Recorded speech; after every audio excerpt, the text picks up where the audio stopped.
Hola, soc l'Alba Lanau, soc investigadora aquí al Centre d'Estudis Demogràfics. Porto al CET un any, més o menys, i vaig venir com a investigadora a Beatriu de Pinós, que és un projecte és un projecte europeu per portar investigadors júnior que tornin a Catalunya. I en el meu cas és un projecte sobre temes de pobresa, que és la meva àrea de recerca, i en concret estic mirant com les llars distribueixen recursos en moments en què bàsicament els recursos són escassos. I una de les coses que hem trobat, per exemple, és que les llars prioritzen moltíssim els infants. A més de temes de pobresa, també faig recerca en temes de violència de gènere i he fet recerca en prostitució i desigualtats.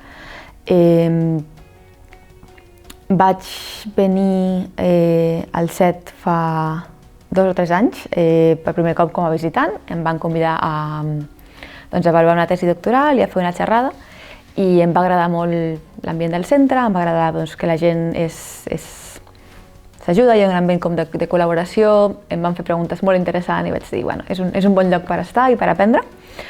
I vaig decidir venir cap aquí, intentar venir, i va sortir bé.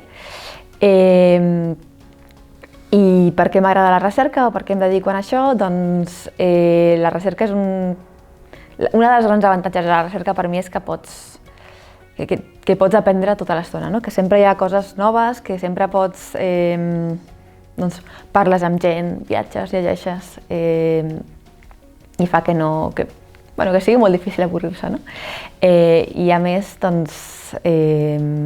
m'agrada tenir els meus horaris, m'agrada la part internacional també, i m'agrada també el pensar que el que fem contribueix a fer la societat un lloc millor, i a entendre com funciona i a fer canvis cap al que ens agradaria veure.